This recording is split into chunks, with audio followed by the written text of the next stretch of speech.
बोलिए शबर रामचंद्र की जय।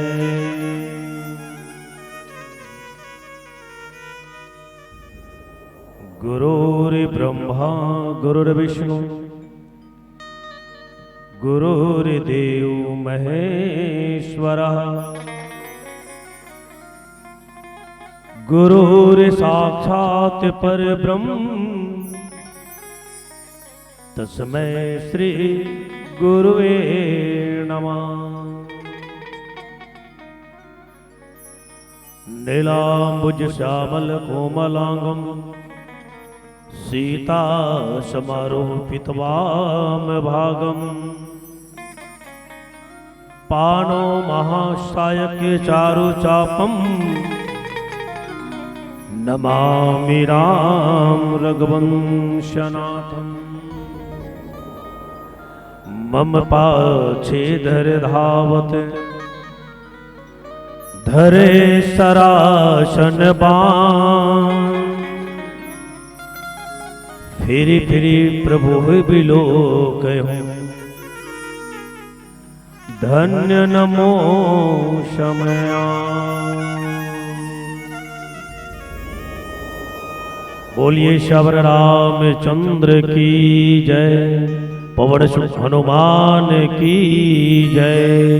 बोलिए गंगा मैया की जय। बोलिए शीतला माता की जय। प्रातः स्मरणीय पूज्यपाद संत शिरोमणि बाबा तुलसीदास जी के पावन चरणों को कोटि कोटि नमन करते हुए प्रणाम करते हुए पावन धरा अध्यात्म भूमि संस्कार भूमि बालोद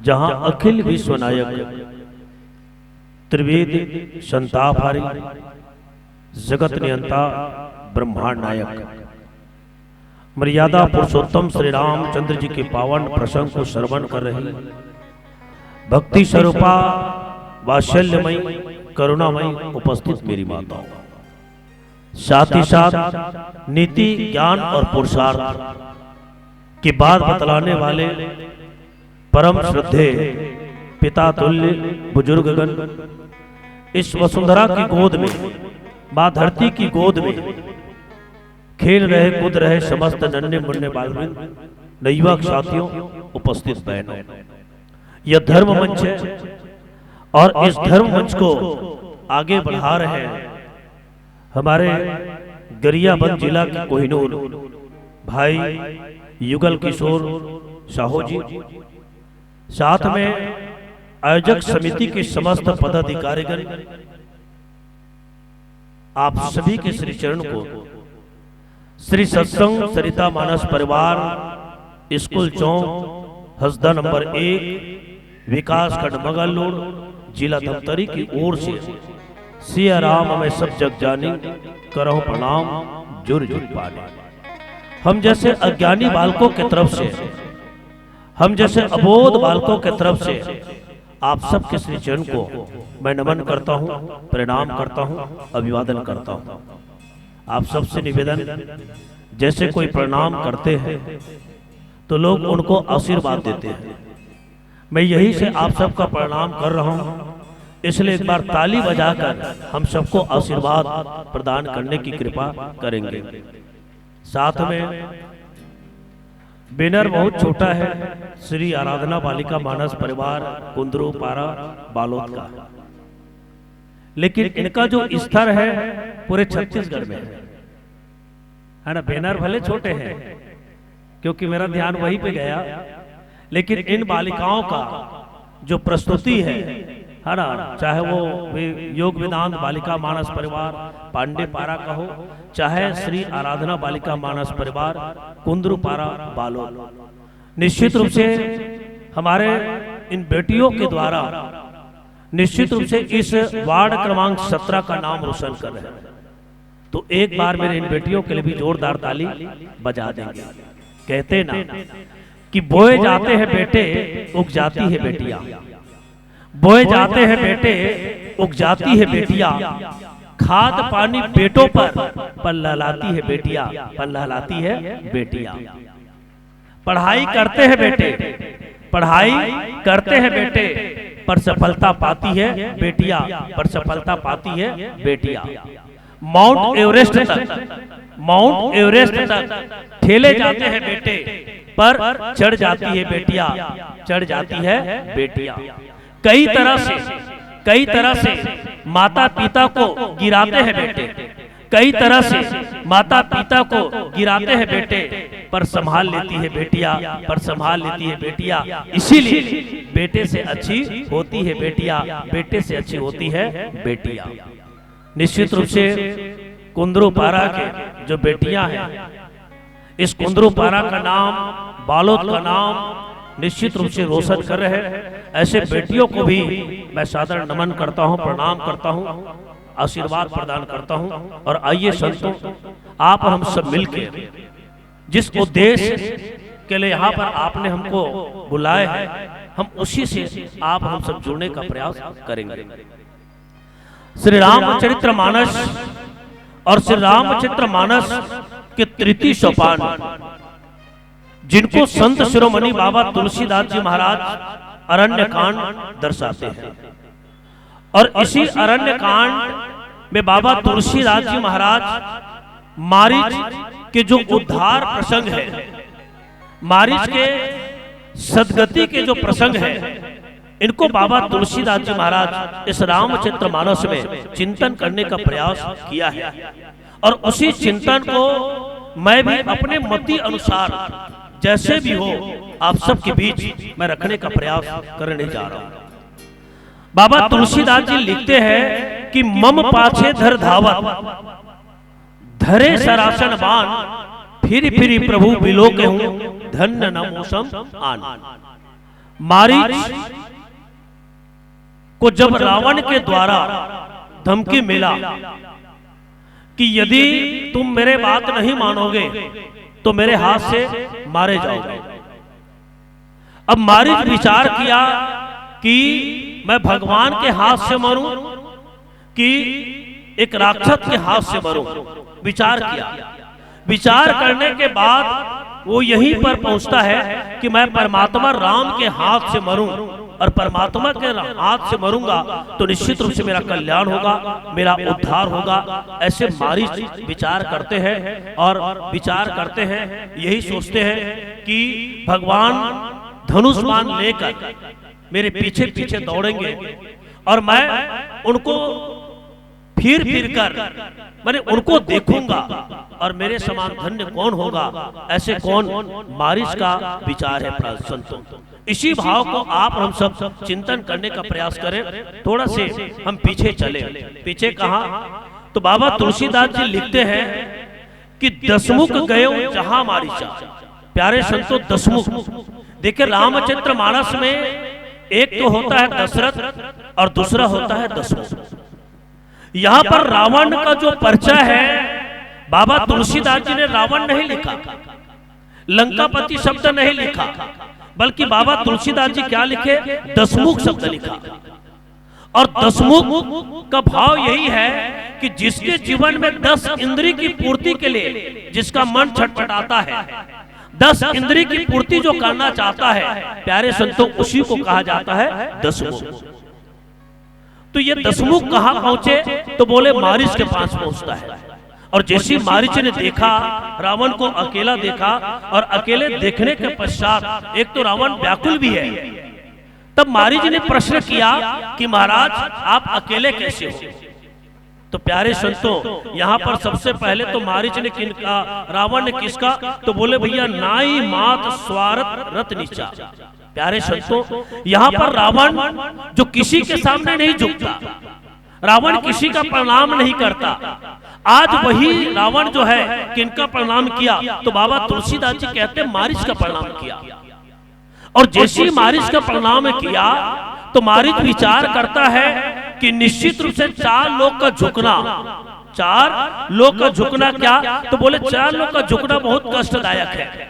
और ये 4 लोग कौन कौन? तो जिमी, अंकुश, धनु, उरग, बिलाई। एक क्या? अंकुश। अंकुश किसे कहते हैं? हाथी को बस में रखने के लिए माताओं, है ना, जो महावत होते हैं, हाथी पर जो सवार रहता है वो अंकुश रखता है, और उसी अंकुश के माध्यम से, है ना, उस हाथी को अपने क्या रखता है? बस में रखता है। माने अंकुश का झुकना भी क्या है? तो कष्टदायक है। एक दूसरा क्या? तो बोले धनुष। यदि धनुष भी यदि झुकता है तो वो भी कष्टदायक है। यदि सांप भी, है ना, झुकता है, किसी को डसता है, तो वो भी क्या है? तो बोले हानिकारक है। और बिल्ली भी यदि झुकता है तो भी क्या है? हानिकारक है। मारीच ने यही विचार किया कि आज रावण झुका है, लंकापति रावण झुका है, तो निश्चित रूप से इनका कोई न कोई स्वार्थ है। तब प्यारे संतों, रावण जो है अपने बात को रखा कि मैं, है ना, सीता का हरण करने आया हूं। और जैसी सीता के हरण करने की बात मारीच सुनते हैं तो मारीच ने उनको सलाह दिया, उपदेश दिया कि आप जिनको नर समझ रहे हो वो नर नहीं है, बल्कि क्या है? नारायण है। इसलिए आप उस नारायण से बैर न रखें। वो अपनी आत्मकथा सुनाए कि विश्वामित्र जी के बाद, है ना, जो यज्ञ है उस यज्ञ की रक्षा किया, और यज्ञ की रक्षा किया तो उस समय मुझे भथवे बाण, बिना फल के बाण मारे, तो मैं आज इस समुद्र के तट पर गिरा हूं। इसलिए हे रावण, आप वापस लौट जाइए। लेकिन प्यारे संतों, यहाँ पर रावण कहते कि तुम मुझे ही गुरु बनकर शिक्षा दे रहे हो, है ना, तो उन पर क्रोध करता है। और क्रोध करता है तब मारीच विचार करता है क्या? कि शस्त्री मर्मी प्रभु सट धनी, वेद बदी कवि मानस कुली। मारीच यहाँ पर चिंतन किया। मारीच यहाँ पर कहते हैं कि किन लोगों से? तो 9 लोगों से बैर कभी नहीं करना चाहिए माता, है ना। मारीच विचार करता, देखिए राक्षस का भले प्रसंग है, लेकिन इस प्रसंग में आपके हमारे व्यवहारिक जीवन के लिए बहुत सुंदर बात गोस्वामी तुलसीदास जी महाराज इस कथा के माध्यम से बताए। क्या बताए? कि शस्त्री मर्मी प्रभु सट धनी, हमें किन लोगों से बैर नहीं करना चाहिए अपने जीवन में, इनको यहाँ पर बताने का प्रयास किया है। सबसे पहले किससे? तो बोले शस्त्री। शस्त्री माने जो शास्त्र धारण किया है। यदि कोई शस्त्र धारण किया है और आप उसके पास जाओगे या उससे बैर करोगे तो कब वो शस्त्र का प्रयोग करेंगे और मारे जाओगे। इसलिए भैया शस्त्री अर्थात शस्त्र धारण करने वाले से हमें क्या नहीं करना चाहिए? बैर नहीं करना चाहिए। एक दूसरा कौन? मर्मी। मर्मी माने जो मर्म को जानता है, जो आपके मर्म को जानता है, आपके रहस्य को जानता है। आप भूलकर भी उनसे बैर न करें, नहीं तो कब आपके मर्म को लोगों के सामने रख दे, आपके जो गुप्त बात है किसी व्यक्ति को बता दे, तो इसलिए आप उनसे भी क्या ना करें? बैर न करें। तीसरा कौन? तो बोले जो तीसरा है समर्थ स्वामी, जो हमें, है ना, समर्थ स्वामी अर्थात जो हमें लालन पोषण करते हैं, जिनके सानिध्य में हम जीवन यापन करते हैं, ऐसे समर्थ स्वामी से भी हमें बैर नहीं करना चाहिए। और किससे? तो बोले सट। सट बने मूर्ख। मूर्ख व्यक्ति से भी कभी बैर नहीं करना चाहिए। क्यों?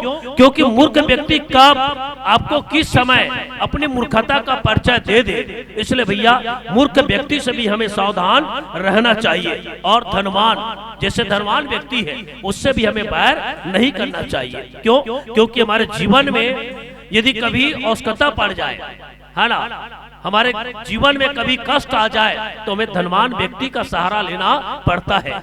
इसलिए कभी भी धनवान व्यक्ति के साथ हमें बैर नहीं करना चाहिए। इनको बताए। और किसको? जो वैद्य है ना, जो डॉक्टर है, चिकित्सक है, उससे भी बैर नहीं करना चाहिए। कब हमें गलत दवा दे दे, है ना, औषधि दे दे, इसलिए उनसे भी बैर ना करे। और तो और किनको? तो प्यारे संतों जो कवि है और भानस, भानस मतलब जो रसोईया, है ना, भोजन बनाने वाली या भोजन बनाने वाला से हमें भी बैर नहीं करना चाहिए। तो इस प्रकार से मारीच विचार किया कि रावण क्या है? तो बोले भैया रावण तो प्रभु है, मेरा स्वामी है, और इनसे बैर करना ठीक नहीं है। ऐसे विचार करके भैया आज मारीच विचार करता है क्या? कि उभय भांति देखा निज मरना, तब ताकसी रघुनायक सरना, अस जिये जानी दशानन संगा, चला राम पद प्रेम अभंगा। प्यारे संतों, अब मारीच विचार करता है कि एक तरफ भगवान श्री राम है और एक तरफ लंकापति रावण है। उभय भांति देखा निज मरना, माने मारीच विचार करता है कि यदि मैं राम के तरफ जाऊंगा तो भी मरना निश्चित है, और यदि मैं रावण की बात नहीं मानता तो भी मेरा मृत्यु निश्चित है। इसलिए वो जो है भगवान राम के शरण में जाना उचित समझा। देखिए मारीच के इस प्रसंग से आपके हमारे व्यवहारिक जीवन में एक शिक्षा मिलती है कि जब भी हमारे जीवन में ऐसी दुविधा आए, कोई राक्षस व्यक्ति हमें प्रताड़ित करे, तो हमें किसी संत व्यक्ति के सानिध्य में चलना चाहिए। कोई साधु व्यक्ति है या आपके कोई सज्जन व्यक्ति है, हमें उनके शरण में जाना चाहिए। तो मारीच परमात्मा राम के शरण में गए, और जब परमात्मा राम के शरण में गए तो अस जिए जानी दशानन संगा, इसको कौन नहीं जाना, तो प्यारे संतो रावण नहीं जाना। देखिए यहाँ पर बाबा तुलसीदास जी ने दशमुख है, दशानन है, इन्हीं शब्दों का प्रयोग किया है, क्योंकि वो 10 इंद्रिय की पूर्ति करना चाहते हैं। तो इस बात को लंकापति रावण नहीं जाना, और क्या तो चला राम पद प्रेम अभंगा। अभंगा का मतलब होता है अखंड। देखिए जिस मारीच को हम राक्षस कहते हैं, जिस मारीच को हम राक्षस के गिनती में रखते हैं, लेकिन प्यारे संतो धन्य हो मारीच, आज उनके हृदय में परमात्मा राम के प्रति कैसा प्रेम है। तो बाबा तुलसीदास जी कहते हैं कि प्रेम अभंगा, अर्थात उसके जीवन में, उनके अंतःकरण में प्रेम जो है अखंड प्रेम, अखंड प्रेम माने जो खंडित ना हो, ऐसा प्रेम मारीच के जीवन में है। और इस प्रकार से भैया मारीच अब क्या बन गया है, तो सभी को पता है, स्वर्ण हिरण बने हैं, स्वर्ण मृग बना, और स्वर्ण मृग बनकर आज किनके पास, तो भगवान श्री राम की जो पंचवटी है ना, वहीं जहाँ परमात्मा राम निवास करते हैं, वहीं पर मारीच पहुंचते हैं। और मारीच पहुंचते हैं इन्हीं विचार के साथ कि मम पाछे धर धावा धरे सरासन भान, फिरी फिरी प्रभु बिलो कहूं धन्य न मौसम आन। आइए प्यारे संतों, इस प्रसंग को और आप हम सब मिलके बहुत बढ़िया चिंतन करने का प्रयास करें। और साथ में इस प्रसंग में 2 प्रश्न, एक पहला प्रश्न क्या कि भगवान मायापति है, भगवान मायापति है, तो वो मायापति भगवान श्री राम इस माया के मृग को पहचान नहीं पाया, प्रश्न 1। दूसरा कि भगवान राम जब मारीच को मार के आए तो वो उनके खाल लाए कि नहीं लाए, इन पर भी आप हम सब मिलके चिंतन करने का प्रयास करें।